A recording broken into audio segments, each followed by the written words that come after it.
ಮತ್ತು ಇವರು ಫ್ರೀ ಮಾಡಿರೋದು ತುಂಬ ತಪ್ಪಾಗಿದೆ. ಯಾರು ಸರ್ಕಾರ? ಏನು ಇವರು ಇದು ಕೊಡ್ತೀವಿ ಅಂತ ಹೇಳ್ಬಿಟ್ಟು ಏನು 68 ವರ್ಷ ಆಯಿತು ಸ್ವಾತಂತ್ರ್ಯ ಬಂದು. 68 ವರ್ಷದಿಂದ ಎಲ್ಲ ಮಿನಿಸ್ಟ್ರುಗಳು ಎಲ್ಲ ಸ್ಟೇಟನ್ನು ಕೊಟ್ಟಿದ್ದಾರೆ.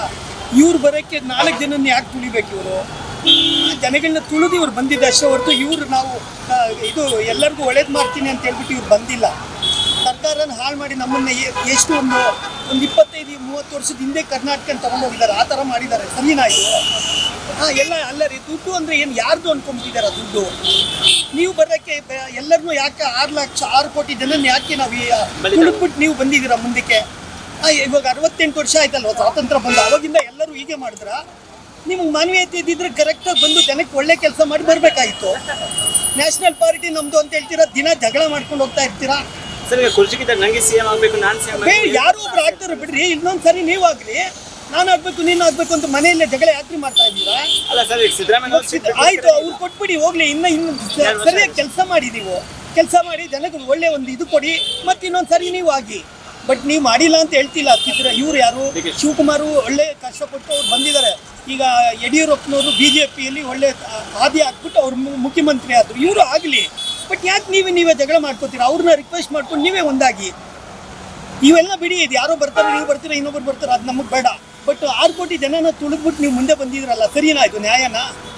ಯಾರು ಒಬ್ಬರು ಬರ್ತಿದ್ರು, ನೀವೇ ಬರಬೇಕು ಅಂತ 5 ಗ್ಯಾರಂಟಿ ಕೊಡ್ತೀನಿ ಅಂತ ಏನ್ರಿ ಮಾಡಿದ್ರ? ಆಟೋವರೆಗೆ ಕೆಲಸ ಇಲ್ಲ. ಆ ಪ್ರೈವೇಟ್ ಬಸ್ಸುಗಳವರು ಪಾಪ ಒಂದು ಲಾಟ್ರಿ ಹೊಡಿತಿದ್ದಾರೆ.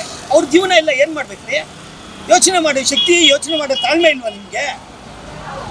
ಏನು ನಿಮ್ಮದೇ ಆಗ್ಬಿಡ್ತು ಅಂತಂದ್ರೆ ಯಾರು ಕೇಳೋರೇ ಇಲ್ವಾ ನಿಮಗೆ? ಮತ್ತೆ ನೋಡಿದರೆ ಇವರು ಸರ್ಕಾರದಿಂದ ಸೆಂಟ್ರಲ್ ಅಂದರೆ ಕೇಂದ್ರೀಯ ಸರ್ಕಾರದಿಂದ ಇದು ಕೊಡ್ತಿದ್ದಾರೆ ಔಷಧಿಗಳು. ಅದನ್ನು ತೆಗಿಬೇಕು ಅಂತ ಹೇಳ್ತಿದ್ರೆ ನಿಮ್ಗೆ ಏನು ಮಾನ ಮರ್ಯಾದೆ ಇದೆಯನ್ರಿ? ಇದೆಯಾ ನಿಮ್ಗೆ ಮಾನ ಮರ್ಯಾದೆ? ನೀವು ಕೊಡ್ರಿ. ಅವ್ರು ಕೊಟ್ಟಿದ್ದಾರೆ, ಕೊಟ್ಟಿರೋದನ್ನ ಯಾಕೆ ನೀವು ಇದು ಮಾಡ್ತಿದ್ದೀರಾ? ನಿಮ್ಗೆ ಯೋಗ್ಯತೆ ಇದ್ರೆ ನೀವು ಕೊಡಿ, ಇಲ್ಲದೇ ಇದ್ರೆ ಕೊಟ್ಟಿರೋರ್ನ ಯಾಕೆ ಹಾಳು ಮಾಡ್ತೀರಾ? BJP ಸರ್ಕಾರ ಅಂತ ಮೆನ್ಷನ್ ಮಾಡಿ ಎಲ್ಲ ಅಕ್ರಮವಾಗಿ ಮಾಡಿದ್ದಾರೆ ಅನ್ನೋ ಮಾಹಿತಿ ಅದೆಲ್ಲ ಅದು ಅವ್ರು ನೋಡ್ಕೋತಾರೆ. ನೀವೇನು ನೋಡೋದು ಬೇಕಾಗಿಲ್ಲ. ಅದಕ್ಕೆ ಬೇರೆಯವ್ರಿಗೆ ಯಾರು ಕೊಡಬೇಕು, ಅವ್ರಿಗೆ ಏನು ಬೇಕೋ ಅದು ನೋಡ್ಕೋತಾರೆ. ನೀವು ಇರೋದನ್ನ ಯಾಕೆ ಕಳಿತೀರಾ? ಇವಾಗ ಹಂಗಾದ್ರೆ ಇಂದಿರಾ ಕ್ಯಾಂಟೀನು ಅಂತ ಅಂದ್ಬಿಟ್ಟು ನಿಮ್ಮನ್ನು ಮುಚ್ಚಿ ಅಂತ ಹೇಳ್ಬಿಟ್ರೆ ನಿಮ್ಗೆ ನೋವಾಗಲ್ವಾ? ಆಗುತ್ತಾ ಇಲ್ವಾ ನಿಮಗೆ? ನೀವು ಕೊಟ್ಟಿದ್ರೆ ಒಪ್ಕೋತೀನಿ, ಏನೋ 4 ಜನಕ್ಕೆ ಅನುಕೂಲ ಆಗಲಿ ಅಂತ. ಯಾರೋ ಬಡವರಿಗೆ ಇಂದಿರಾ ಕ್ಯಾಂಟೀನ್ ಕೊಟ್ಟಿದ್ರೆ ಒಪ್ಕೋತೀನಿ. ನಾವೇನು ಸಣ್ಣ ವಯಸ್ಸಿನವರಲ್ಲ. 60 ವರ್ಷ ನನಗೆ. ಇಂಥ ಎಲೆಕ್ಷನ್ ನಾನು ಎಷ್ಟು ನೋಡಿದ್ದೀನಿ. ಈಗ ಯಾಕೆ ಹಿಂಗೆಲ್ಲ ಮಾಡ್ತಿದ್ರ? ನೀವು ಮುಂದೆ ಬರೋಕ್ಕೆ ಬೇರೆಯವ್ರನ್ನೆಲ್ಲ ಬೇರೆ ಇದನ್ನ ಈಗ ನೋಡಿ ಶ್ರೀಲಂಕಾ ಹೋಯ್ತು. ಅದೇ ಥರ ನಮ್ಮ ಕರ್ನಾಟಕನ ನೀವು ಹಾಳು ಮಾಡಬೇಕು ಅಂತ ಮಾಡ್ತಿದ್ದೀರಾ ಅಥವಾ ಮುಂದಕ್ಕೆ ಬರಬೇಕು ಅಂತ ಮಾಡ್ತಿದ್ದೀರಾ? ಸ್ವಲ್ಪ ಯೋಚನೆ ಮಾಡಿ. ಮೇನ್ 6 ಕೋಟಿ ಜನ ಇದ್ದಾರೆ. ಅವ್ರಿಗೆಲ್ಲ ಸ್ವಲ್ಪ ವ್ಯವಸ್ಥೆಗಳು ಮಾಡಿ. ನೀವೊಬ್ಬರೇ ಬೆಳೆಯೋದಲ್ಲ. ಮತ್ತೆ ಇನ್ನೊಂದೇನು ಅಂದ್ರೆ ಮೊನ್ನೆ ನಿಮ್ದು 15 ಸೀಟ್ ಐತು ಅಂತ ಹೇಳಿದ್ರಲ್ಲ, ವಾಪಸ್ ಕೊಟ್ರಲ್ಲ. ಹಂಗಾದ್ರೆ ನಾನು ಒಬ್ಬರನ್ನ ಎಲ್ಲಾದ್ರೂ ಕಳ್ತನ ಮಾಡ್ಕೊಂಡು ಬಂದ್ಬಿಟ್ಟು ದುಡ್ಡು ವಾಪಸ್ ಕೊಟ್ಬಿಡ್ತೀನಿ. ನಾನು ಕಳ್ಳ ಆಗಲ್ವಾ? ಹಾಗಾದ್ರೆ ಆಗಲ್ವೇನ್ರಿ? ನಾನು ಕಳ್ತನ ಮಾಡ್ಬಿಡ್ತೀನಿ. ಕಳ್ತನ ಮಾಡ್ಬಿಟ್ಟು ವಾಪಸ್ ಕೊಟ್ಬಿಟ್ಟು ನಾನು ಕಳ್ಳಲ್ವಾ?